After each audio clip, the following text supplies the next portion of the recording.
Olá, boa tarde, boa noite, bom dia, seja lá que horário for para você, tudo bem? Eu sou o professor Paulo Hernandes e esse é o Chave Podcast. Vamos falar aqui sobre tudo, sobre o universo, sobre a vida, sobre tudo mais.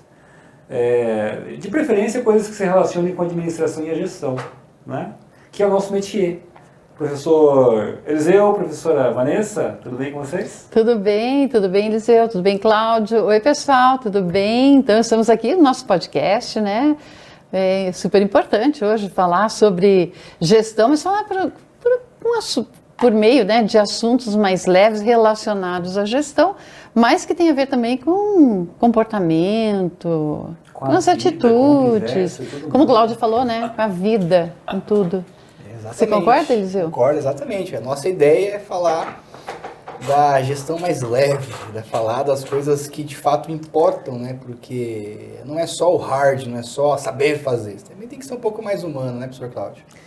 Eu já dizia o velho deitado, né? O importante é dar atenção ao que importa. Exatamente. Né? Então, o que importa hoje em dia? Então, essa parte de ser humano tem sido difícil, né?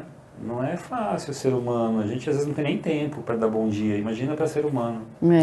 Mas, no âmbito da gestão, do trabalho, das empresas, não dá para não ser, né? Eu acho que não dá para não ser, sabe? Porque no meu ponto de vista, eu acho que isso é um diferencial. A gente fala tanto em gestão, qual é o seu diferencial, qual é o diferencial competitivo? Para mim, essa questão de ser humano é um diferencial.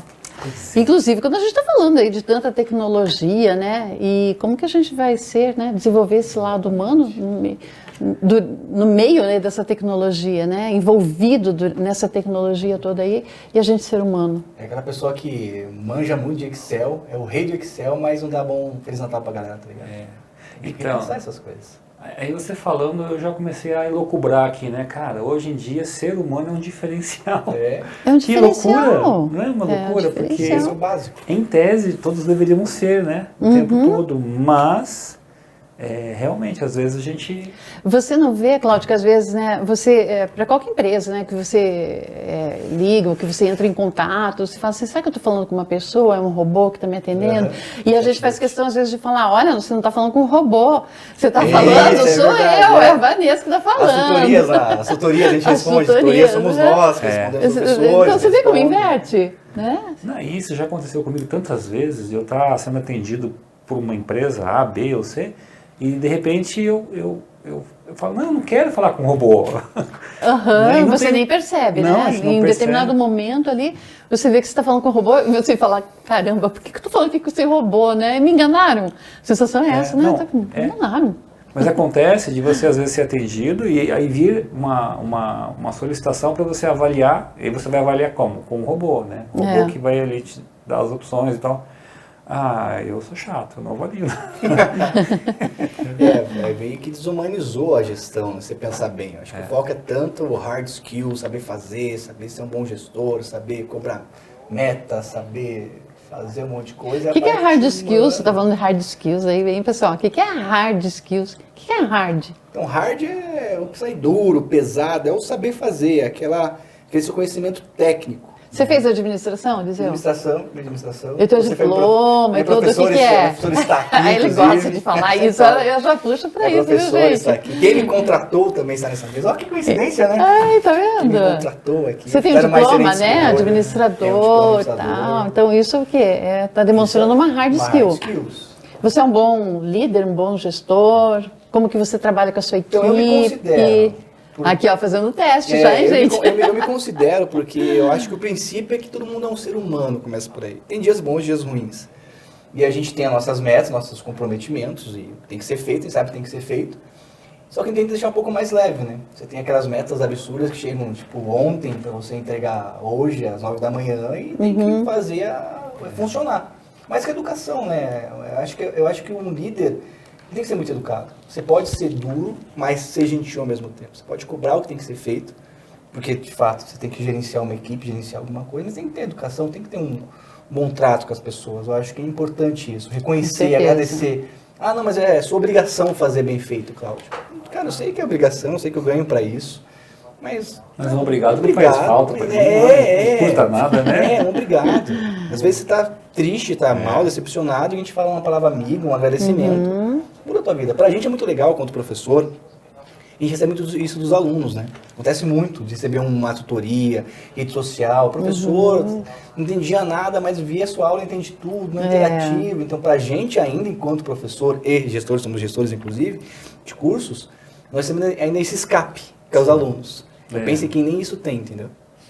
Eu acho legal também a gente ter a oportunidade de falar com os alunos, é isso que a gente está falando aí, né, de educação à distância, às vezes em uma oferta, 2, 3 mil alunos ali, mas você tratá-los, né, de forma individual, nas suas especificidades, né, chamar pelo nome.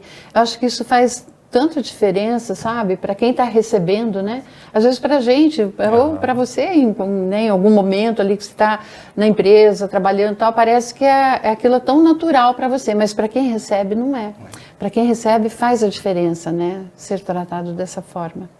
Pois é, mas veja, quando a gente está falando, né, de um gestor que não tem tempo, porque tem muita meta, porque tem prazos irracionais e tal, esse cara, se ele não estiver muito atento, se ele não estiver muito ligado, ele esquece disso, que é tão importante, né? Mas aí, Cláudio, eu acho que a gente tem que chamar atenção para a equipe, né?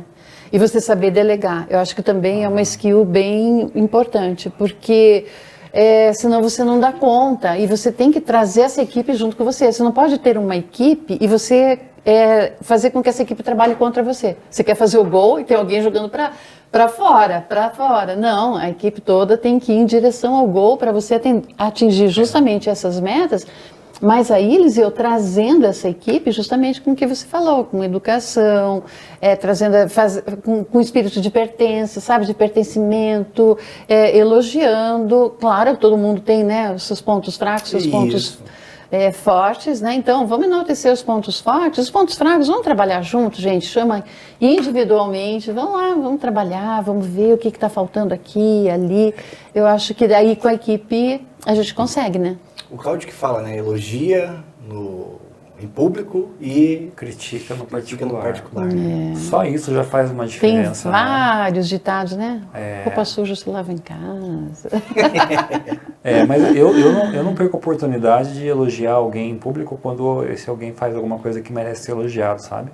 Que legal. Eu acho tão importante, porque isso é uma forma de reconhecimento, é uma forma, faz parte do pagamento, né? Assim, faz parte do pacote, né? E é tão legal, né, quando a gente se sente valorizado. É muito, né? Muito. E todo mundo gosta, né, Cláudio? Todo mundo gosta, claro. E assim, eu acho que é dever do gestor reconhecer, né? É dever do administrador olhar para a pessoa, ver que ela fez além do que ela tinha que fazer e reconhecer. Agora eu te pergunto uma coisa. O fato de você, eu vou olhar, né, para alguém da minha equipe e tal, e vou elogiar, será que isso já faz parte dos valores da pessoa? Ou ela desenvolve isso? Sabe, eu digo assim, porque se a pessoa, de repente, ela não tem esse olhar, né, para o outro, ela não tem essa empatia, será que ela consegue fazer isso na equipe? Se ela quiser. Se ela Sim. quiser. Se ela tiver boa vontade. Se ela tiver essa intenção. Porque tem gente que não quer. Tem gente que não dá valor para isso, né? Tem gente que nunca precisou, né? Mas se a pessoa quiser, se ela tiver essa boa vontade e reconhecer valor nisso, sim. Mesmo que ela precise mudar internamente, porque esse é um processo de desenvolvimento.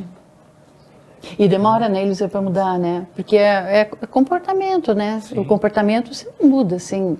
E tem a ver com a formação também. Eu tive a sorte que a minha formação, acho que era ser integral que fala, né, o nome, né? Isso. Sim. Então eu tive quase 2 anos só das questões humanas, assim. Eu tive muito pessoal, interpessoal, aí teve Peter Senge, muito Peter Senge, que te explica, cadê o cara? Já em empreendedorismo... Muito, assim, a gente teve muita, tinha aula que a gente ficava lá nos colchonetes discutindo a questão de como fazer, de como tratar as pessoas, eu achava o máximo, assim. Era muito importante essa questão na formação, porque o gestor é muito cobrado por resultado.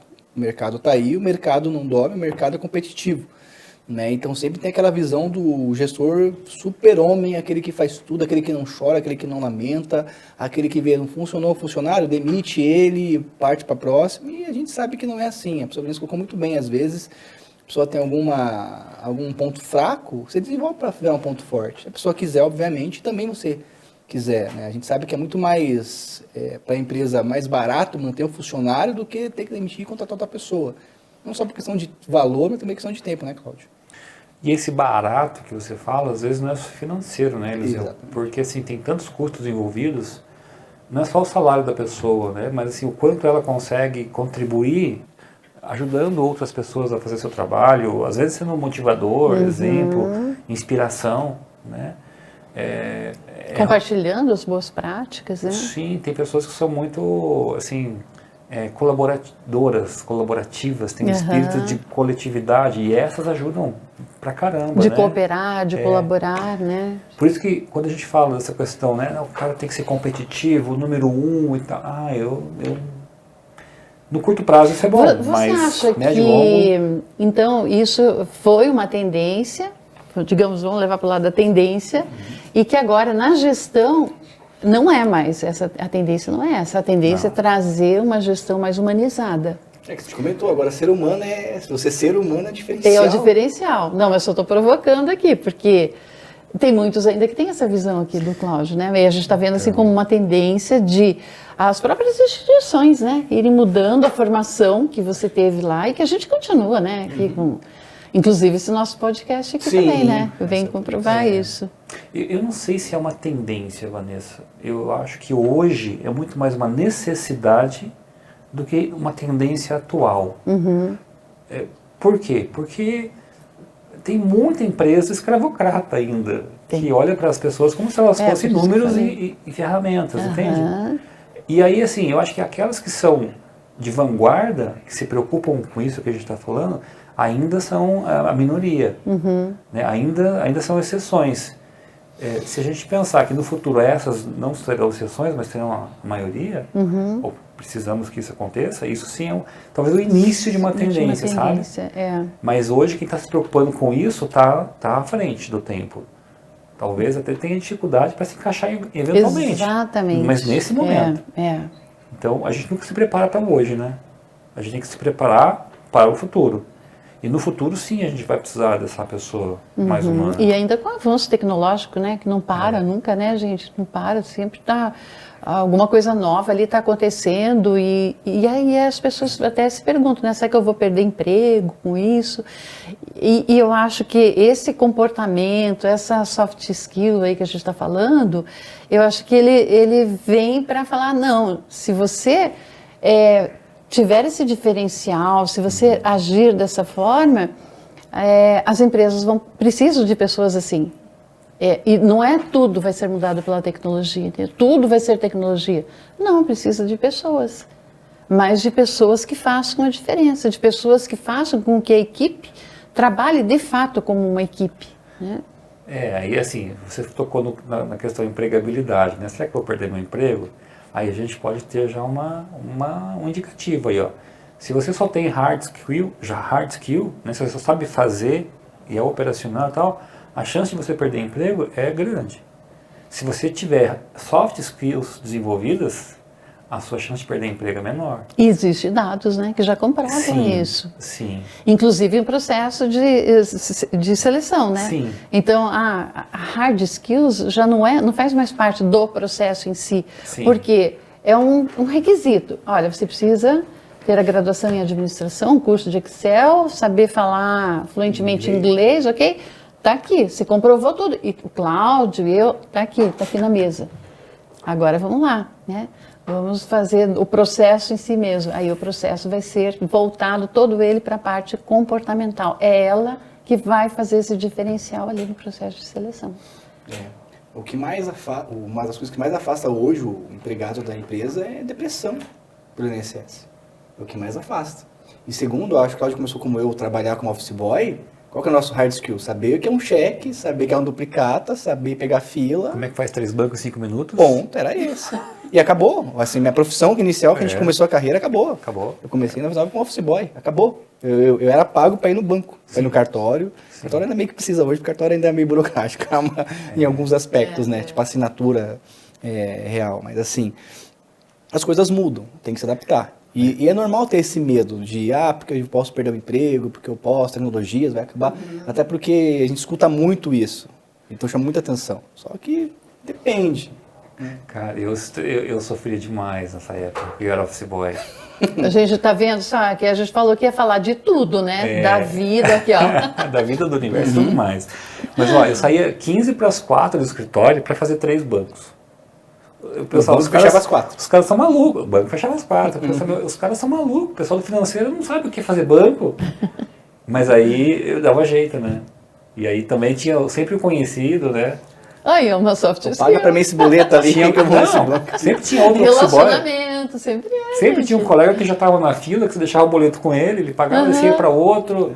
E aí, de repente, o gerente ligava pro gerente conhecido dele, olha, tem um fulano aí, recebe ele, sabe? Então, network. Nessa época. Que é soft skills. Soft skills. Relacionamento. Aham.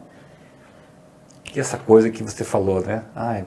Será que eu posso perder o emprego? Será que tem uma lista rolando? E eu falo sempre, tem. E você pode perder o emprego. Porque sempre, na verdade, sempre foi assim. Sempre é. A gente que tem mais ou menos contato com isso, mas já há mais de 10 anos eu saquei que não dava para ficar preocupado com isso, porque senão você não faz nada. A gente não trabalha, a gente não produz, a gente não, né? Então, assim, a gente pode perder o emprego, qualquer um pode. O que eu vou fazer se eu perder o emprego? Já tenho que pensar nisso agora? Mas é tal coisa, né, gente? Perder emprego é qualquer lugar. E aí, independentemente da empresa, todos querem o quê? Pessoas que entreguem resultados. Se você é competente, se você entrega, as pessoas querem pessoas assim ao seu lado. Não foi assim com você, Eliseu, quando você veio trabalhar aqui com a gente? Quem entrega resultado? Sala de aula. O professor já percebe em sala de aula quem é aquele cara que vai, que faz, que corre atrás e tal. Eliseu é um exemplo disso. Quase fui expulso da faculdade, Cláudio. Por entregar resultado. Ela quase me expulsou da faculdade, na época do meu estágio. Agora conte direito, né, Eliseu? Você vai achar que eu não desenvolvi meus soft skills. Não desenvolveu, não, tá certo. Na época do meu estágio, eu fiz o estágio, né, porque estava desempregado. Daí eu pesquisei 2.000 pessoas. Então eu ficava o dia inteiro na Seminário de Obras de Curitiba. Tá? Quando eu cheguei com o projeto, ela falou assim, esse menino deve ter feito alguma coisa errada, deve ter manipulado, não é impossível. Impossível. E me chamou.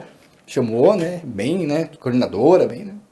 E perguntou, assim, ela não chegou me acusando. Eu falei, Eliseu, como que você fez essas 2.000 entrevistas, assim? Daí eu comecei a explicar, professora, eu fiz isso, estou desempregado, então eu fazia isso, terminal tal horário, e comecei a explicar para ela. E deu certo, eu tirei 100 na nota no meu estágio, graças a Deus. Só que mostra que eu não podia ficar parado em casa, porque se você está desempregado, você fica desesperado, né? Então eu falei, vamos pra rua, vamos focar nesse estágio, um estágio muito bem feito. Aí, uma coisa legal que você falou, porque tem muita gente que, desafio, problemas, todo mundo tem, né? Mas assim, é perfil de alguns que ficam lá choramingando, né? Ai, meu Deus, minha vida, ó céus, ó vida, né? Ó dia, ó azar. E você foi à luta, né? Mesmo com toda a dificuldade, você falou, não, eu preciso disso aqui pra progredir na vida. Ficar em casa é desesperador, porque assim, você faculdade, eu tinha minha bolsa do ProUni, eu tinha que ir lá, numa dessa. Então eu entregava os currículos, na época você entregava o currículo físico ainda. Perto dos seminários sempre tem agência de emprego. E a gente tava lá com a pranchetinha lá e tal, e anotava a entrevista.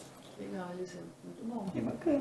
Mal eu sabia que isso ia ser um diferencial na época, pois né? é. Porque minha turma foi muito grande, minha turma tinha 40 alunos na minha turma. E você formou os 40, né? A gente nunca sabe, né? A gente tem indícios. Hoje a gente tem indícios de que desenvolver as nossas habilidades comportamentais é uma coisa importante, mas a gente não tem certeza porque a gente não está lá no futuro para saber, né? Mas é aquela coisa, a gente está se preparando hoje para um futuro que a gente tem como incerto, a gente não sabe ainda. E já vai entrar no futuro no Bunny? Exato. Já é o Bunny, né? Mas eu acho assim, Cláudio, que, como você falou, né, é essa incerteza e a gente tem que se preparar para o futuro. E agora a opinião de vocês aqui, né? O que vocês acham? O lifelong learning é aprender durante a vida toda, sempre estar se capacitando e tal. É pode ser considerado como uma soft skill também? Vamos pensar. Lifelong learning é assim, aprender o tempo todo, né? Aprender durante a vida. Sabe que você não pode parar? Você faz uma pós, você faz uma especialização, você lê um livro legal, você vai estar assistindo aí um podcast, tá?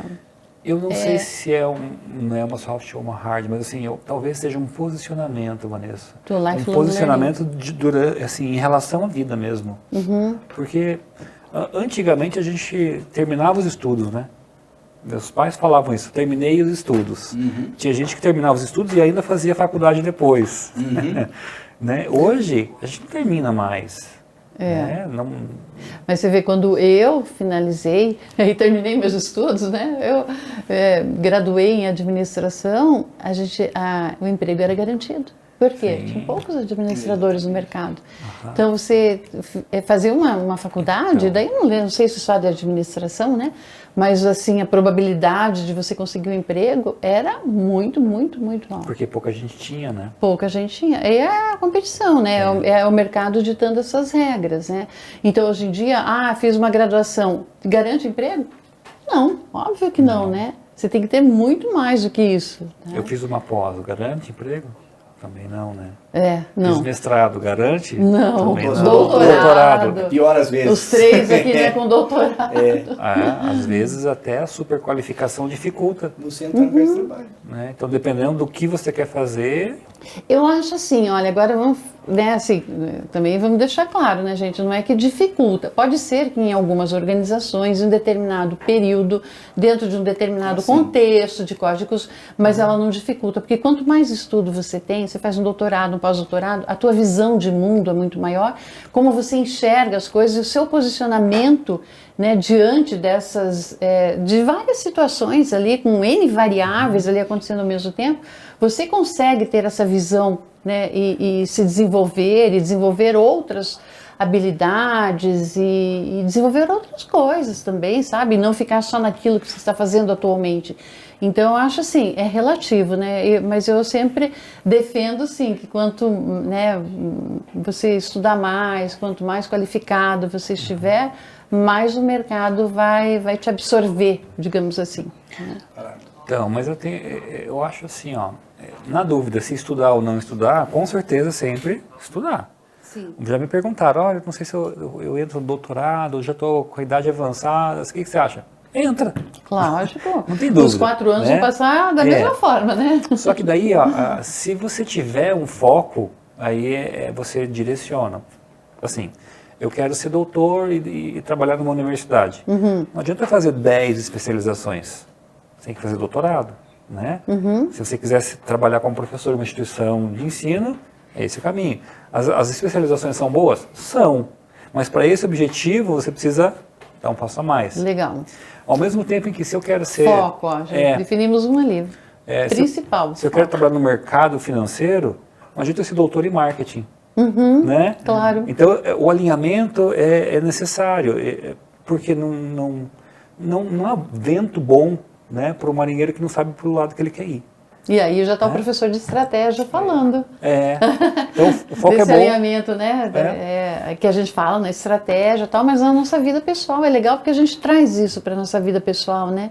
Então, o foco que você quer, nossa, é fundamental isso. Então, e mais do que isso, durante essa trajetória ali do foco, ter disciplina, né, Cláudia? Porque vai encontrar situações difíceis, vai ser chato às vezes, vai ser chato. Ler. Não poder sair final de semana, ficar em casa estudando, vai. E pior que isso, né? E pior que isso, às vezes eu não sei para onde eu quero ir. Realmente, às vezes eu não sei. E isso é realidade de 9 entre 10 calouros de administração. Como eu não sei para onde eu quero ir exatamente, eu vou escolher um curso que seja abrangente e depois eu decido. Né? Normal. Com vocês foi assim? Foi. Durante você estava estudando, daí você decidiu ali. Foi assim, suspeito, mas foram 2 aulas, né? Porque, não é verdade? Daí, não, assim, ela chegou com flash, cara. Na época o pessoal brigava pelo aquele... O pessoal fala que é flash. Como é que chama? É, flash. É do celular. Flash. O pessoal brigava pelo aquele negócio transferia, transferência, Como que era? sabe? Chama aquilo. Projetor, retroprojetor. Retroprojetor. Só brigava por aquilo, porque na faculdade era poucos advogados e tal. E ela chegou um dia lá, computador ligou e tal, com flash. Nossa! E é legal, e é uma área muito encantadora, a área de marketing, assim, a área que eu escolhi de coração é uma área que ela te dá essa abertura para tentar conhecer as relações humanas por meio de consumo, obviamente. Né? Então eu falei, poxa, essa área é muito bacana, te deixa ser criativo. Né? Você não pode ser tão criativo na área financeira, por exemplo, tem que cuidar bastante. Na área de marketing você consegue ter essa extrapolação, né? Precisar fora da caixa. Então eu sempre me julguei muito inquieto, então foi a área que eu escolhi para atuar e tinha bons professores, né? Professora Vanessa principalmente, né? Ah, obrigada, Eliseu. Mas eu também, você sabe que eu também, né? Me encantei com marketing durante a faculdade. Eu não perdi uma aula e eu ficava assim, tudo que o professor fala. Sabe quando você fica vidrado assim, fala, nossa, que legal, eu nunca tinha pensado nisso, né? Comportamento do consumidor, né? Porque se você pensar assim, tudo é muito racional, né? Eu vou agir dessa forma, dessa forma. Mas você está falando daí sim do comportamento, do perfil e de todo um histórico que cada pessoa traz, né? Nenhuma pessoa é uma folha em branco, né? Então você tem todo um passado e esse passado é que faz com que você se comporte de determinada maneira e que tome as decisões daquela forma justamente por isso, né? Então é encantador, né, Eliseu? Eu sempre... Quando eu entendi como o mercado funcionava, pra mim foi tipo o ápice da minha vida. O que fica lá atrás, o açougue, a padaria. O supermercado? Supermercado. O físico ali. Entra do lado direito, realmente tem lá o que? Roupa, televisão, que você não vai comprar no mercado, tá lá, a primeira coisa que você vê. Como que você é conduzido. Você tem as gons, tem os stoppers para você parar. Agora eu já vou fazer uma provocação aqui, ó. E como que fica agora esses supermercados que você não tem, de repente, esse layout, não tem atendente, não tem nada, você entra lá e faz tudo sozinho, paga e sai do supermercado? Então, acho que tem a ver com essa nova geração, né? Porque para nossa geração ainda tinha Mas isso. Para mim, no mercado você, como profissional da área de marketing, também tem que pensar nessas estratégias ali, Sim, né? Sim, para mim, no mercado era bem raro, né? De família bem humilde, era bem raro no mercado, era um evento. E hoje em dia você tem os mercados dentro dos prédios, que é a comodidade. Quando eu conheci um desse, eu falei, nossa, como assim? Tipo, tá lá, é só pegar e pagar, eu fiquei abismado assim. Ninguém rouba. Daí eu olhei pro prédio que eu tava, o bairro que eu tava, entendi. Mas é só você ir lá, pegou, tá aí, pagou. Então você tem a ver com adaptar e conhecer os mercados, e conhecer o público que você está atuando, né? Então minha filha, por exemplo, ela detesta em loja física, ela detesta. Ela quer Shein. É essa geração, né? Ela pega lá, seleciona o que ela quer, já manda os links pra mim, eu quero isso. Quando der. Ela já coloca embaixo. Quando der.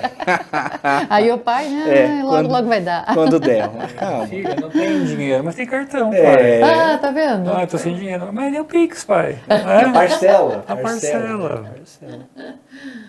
Bonitinho. As crianças entendem, né? Elas entendem até. A minha filha, ela sabe. Tem 6 anos, ela sabe o que é caro, o que é barato, o que pode, o que não pode. Mas que a gente não sabia. Isso é legal. É verdade. Nós não tínhamos essa ideia. Até a questão que você comentou de estudar, até me refletiu a mente com a minha filha odeia ler. Ela fala que odeia ler. Cara, tem que ler, tem que estudar, é importante, tem que ler, é importante. Claro. Não gosto de ler livro, essas coisas. Eu tenho que achar o que ela pudesse ler que ela gostasse, para começar a pegar gosto. Aí tem as fanfics, que é os fãs pegam seriados e começam a contar a história. Tipo, Game of Thrones, que nós adoramos, acabou ali. Só que eu fui contra aquele rei, por exemplo, do Game of Thrones. Depois pesquisa, né? O rei do Game of Thrones, quem foi o rei, tá? Eu fui contra. Aí os fãs pegam e continuam as histórias, como se fosse outra coisa. E ela gosta de seriado, né? Daí eu comecei, então, leia isso. É a partir disso, vê o que seria esse seriado? Então isso tem a ver com isso, você faz a portabilidade. E aí ela gostou? Diferente. Ela gostou das fanfics e agora tá lendo Crepúsculo, que é o que veio, não, que depois virou um filme, né? Então isso começa já pela literatura. Então, mas aí é a coisa, né? É a questão do contexto. Ela não gosta de ler. Aí você vai dar Dom Casmurro para ela ler? Não rola. E é o que a escola faz, né? É o que a escola faz. Eu não gostava de livro digital, livro, né? Essas coisas, eu não gostava. Aí tinha um livro que eu queria muito ler, mas não tinha como comprar, não tinha como acessar, mas tinha digital. Eu li. Porque eu queria, era o que, né? Então, assim, é a motivação, né? O que nos motiva. Às vezes a gente não faz alguma coisa bem e tal, porque a gente não é afim mesmo. Né? E que é normal. Normal. A gente foi, até na gestão a gente é meio que educado a não ter sentimento. A gente é educado a não falhar. A ser racional, né? A ser racional. Porque a gente fala, nossa, o cálculo claro, de consequências tem que ser racional, instrumental total, mas, cara, tem um ser humano ali.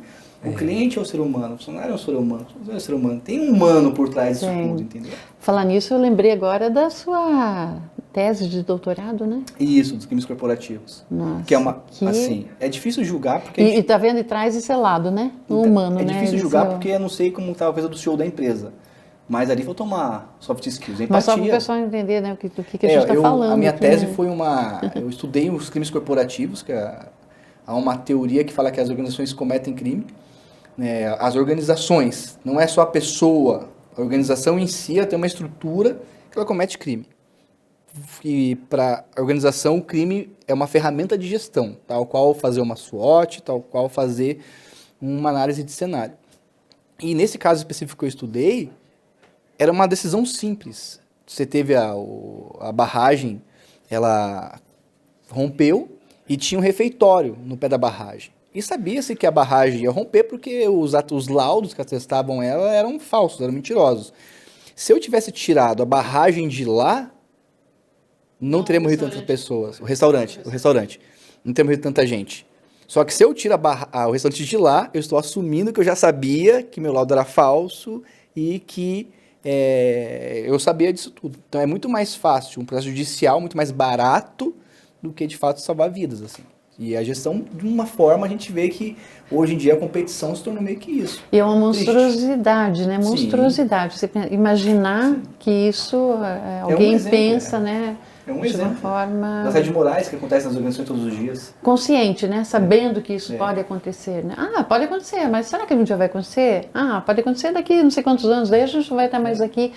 Mas é um absurdo, né, Eliseu? É um absurdo. E eu sei que quando o Eliseu apresentou isso no Enangrade, né?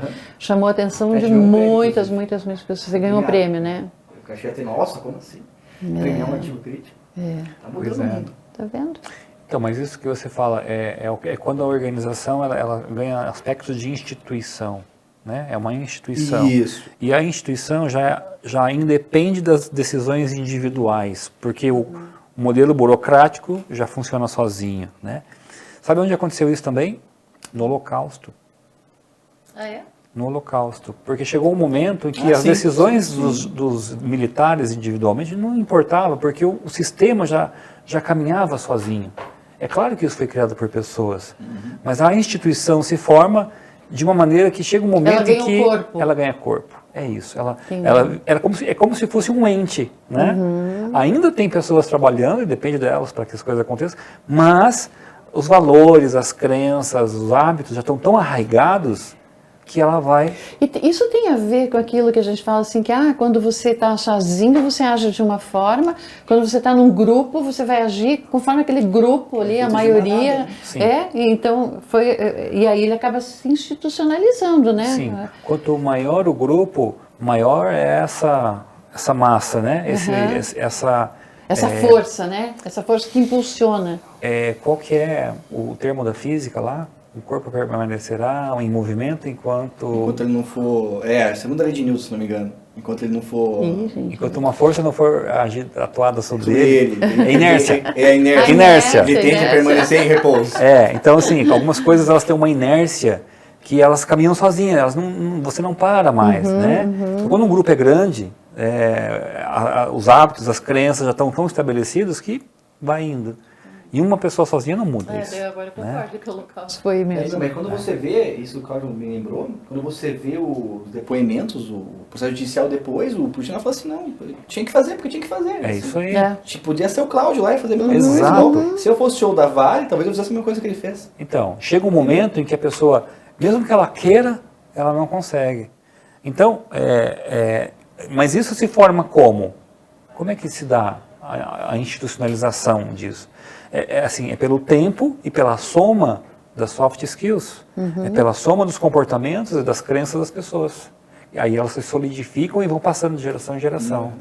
Mas e os valores individuais? Aham. Lá no início, posso não fazer parte desse grupo. Pode. Porque isso vem de encontro, né, aos Sim. meus valores. Sim, né? encontro. E aí eu saio. Porque se eu já estou lá, e aí eu falo, não, eu vou fazer isso por quê? Por quê? Porque é assim, porque tem que ser feito, porque tem que fazer. Mas é o que os alunos às vezes falam com a gente, né? Professor, eu trabalho numa empresa que não é ética, só nega nota e faz isso, faz aquilo e tal. O que eu faço?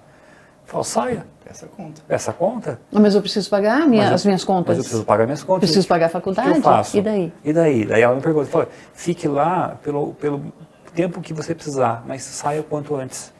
Porque isso acontece muito. É desalinhamento ético, né, do comportamento organizacional do que as pessoas acreditam.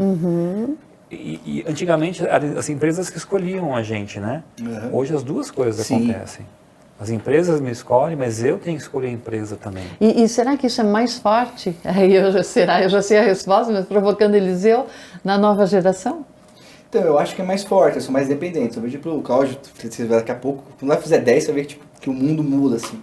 Eles são mais independentes, assim, eles são mais visionários, assim. Mas é bem engraçado. O Neymar traiu a esposa dele, a namorada dele grávida e tal. Daí ele fez uma carta pedindo desculpa. Assumiu, pô, pelo menos assumiu, né? Não, eu pensei, pelo menos o cara assumiu, né? Tá certo. Não deve ter feito, mas assumiu, pô, assumiu público. Minha filha ficou muito brava com ele. Sério? Ficou muito, até postou no Instagram dela. Você acha que uma cartinha resolve? Cara, ela tem 12 anos. Cara. Sabe, se posicionando assim. E eles têm essa visão que nós não tínhamos, por exemplo, de meio ambiente, essas coisas. Papai não faz isso, ó, tal. São duas folhas. Assim. A gente foi uma vez no shopping, no beira de família e tal. Estou com as crianças. Daí eu peguei mais de 2 folhas. Ela ficou brava comigo. Papai, você não é doutor? Sempre jogo pra esse lado. Você não é doutor? Sou. Você não sabe ler? Sei. Quantas folhas são? 2. Você pegou 3. Tá vendo? Tá na sua cara.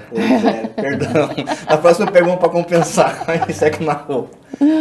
Eu acho muito legal essa nova né? Visão, Dessa assim. nova geração. A gente até comentando no passado, por exemplo, o que vale a pena? Eu pagar um colégio particular pro meu filho, ou eu investir com meus amigos numa escola pública de qualidade? E nós irmos lá dar aula, ajudar a dar aula, pintar um muro, fazer uma condição acontecer.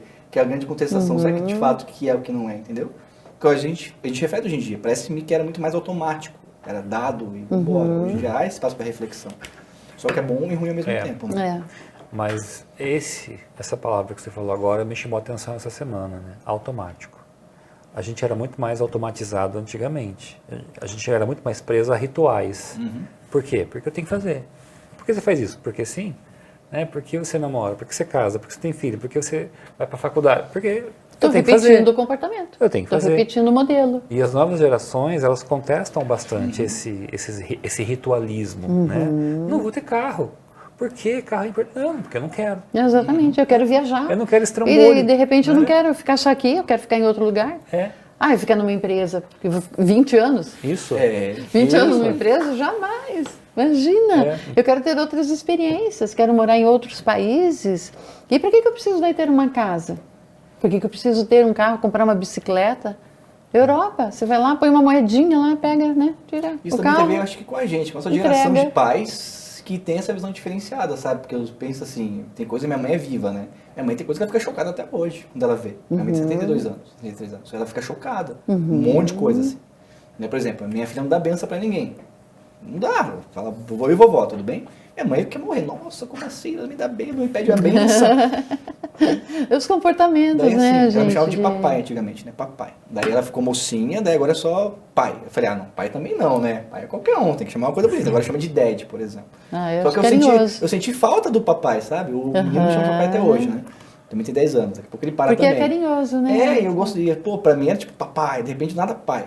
Assim, tipo, eu sou só o pai. Aí lembrando assim, poxa vida, pô, eu falava papai. Porque a questão é falar papai. Tadinho, ficou carinho. Aí dá a benção com a mãozinha assim, que ela fazia. Tá crescendo.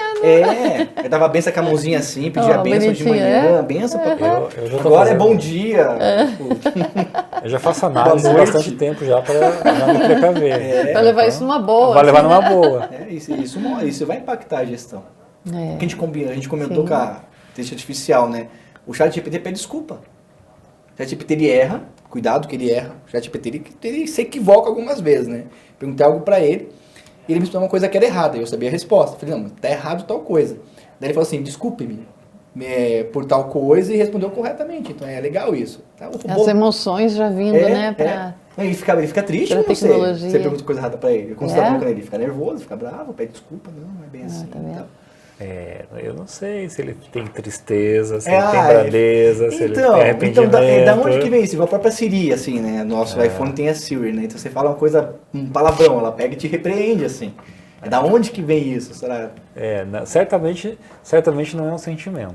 Certamente não é uma É uma emoção que está rolando tá nela. foi programada mas pra o isso, humano né? que programou isso. Claro. Exato. Então, aí tem o lado humano. Por isso que a gente fala, é a inteligência artificial, é só a tecnologia. Por trás disso, tem são humanos que estão ali, né? Então. O chat GPT, de onde ele tira tudo aquilo lá? Do além?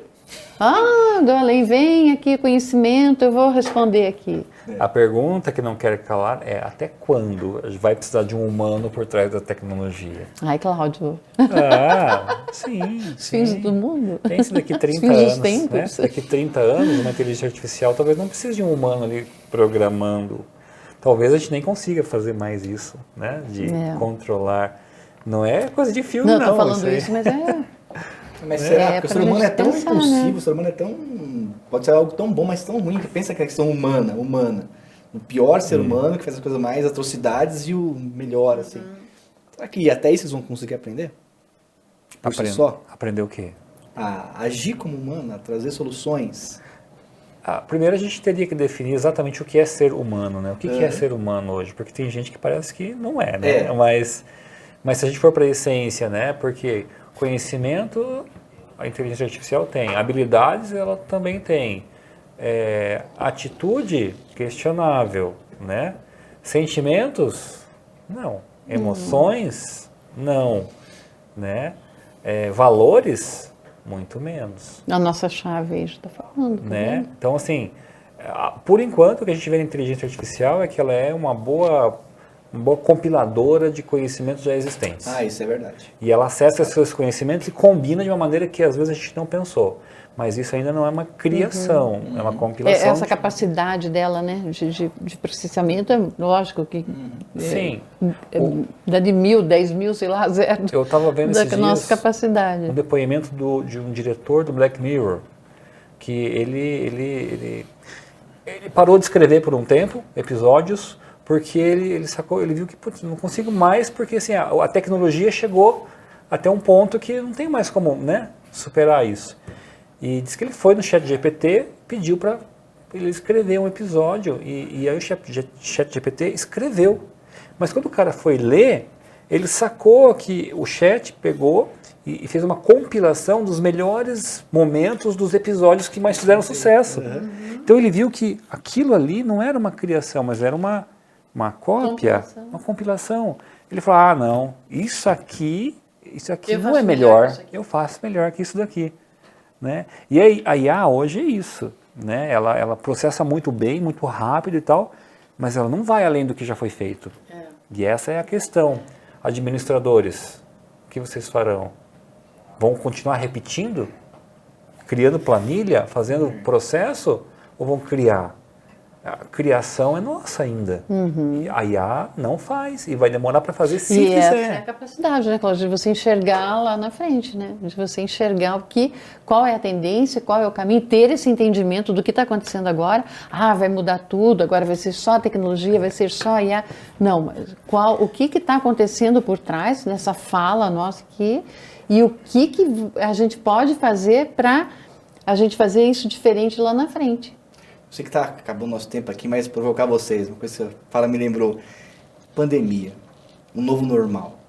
Eu senti que o mundo ia mudar demais. E para mim, a percepção que eu tenho é que o mundo continua a mesma coisa. Eu não vejo diferença do mundo pós-pandêmico para o mundo pré. E ainda falava, né? Se a pessoa não mudou agora, não muda nunca mais. Porque isso tudo trouxe... Questão de humanização, questão de empresas, questão de vários aspectos. Assim, pontuais, eu não vejo essa transformação. A gente pode não vi essa transformação. Eu ainda continuo trabalhando presencial, continuo fazendo isso, batendo pontos, faço isso. Tendo que tem a opção de não fazer, eu continuo fazendo. Porque o controle visual do funcionário lá ainda é mais importante do que a produção da pessoa. Isso é triste, você não aprender diante de uma dor tão grande, né? Que foi esse período pandêmico. E a maioria das pessoas não aprenderam. E na questão de gestão, principalmente, que fala assim, Você faz seu trabalho e depois vai fazer o trabalho na sua casa, na praia, onde você estivesse. Se você entregasse o resultado, que é o que a gente espera, mas não, o controle ainda visual, é saber que você está sentado, você pode estar lá vendo tirinha, pode estar lá sentado vendo alguma coisa, não importa. Mas o controle é você sentado, só que são pensamentos que a gente comentou, Vigiar e punir. É passado, é Foucault, é passado. Não é deixar, como que eu vou construir algo? Até como vai pensar numa forma de gestão nova, se ainda você tem essas amarras do passado, do você olhar. Olha a cadeira, pô, cadê o fulano que não tá aqui? Ah, foi no banheiro. Ah, foi no banheiro. O casaco dele tá ali. Esse nível, em pleno 2023. Então, mas será que, né, no futuro, com esse pessoal que está vindo aí, né, e que a gente também faz parte, né, está preparando e trazendo essas reflexões que eu acho super importante para não ir justamente no automático, né, eu acho que, eu ainda acredito no ser humano, gente, eu acredito no ser humano, eu acho que ainda a gente vai fazer diferente. Eu acredito em alguns. Alguns eu acredito. Mas a gente teve alguns aprendizados, talvez, né, Eliseu? Não foi de uma forma geral, mas teve gente que sacou, né? Teve gente que viu o poder do e-commerce, né? Teve algumas empresas aí que sacaram novos negócios, novas formas de fazer as coisas, né? Mas é o que você falou mesmo, no geral, quem toma decisão é uma pessoa de uma geração, né? Que não é essa geração que a gente está falando nova, que chegou agora. É um cara de uma geração antiga. Eu vou fazer um paralelo, né? O professor que só deu aula no presencial. Quando ele vai dar aula no EAD, o que ele faz? Buga. Ele buga. Ele buga. Ele tenta fazer aquilo que ele faz no presencial, mas no EAD. E não é assim que funciona. Até virar a chave, demora um tempo. Para alguns nunca vira e o cara desiste. Né? E para aqueles que viram a chave, eu tive que virar.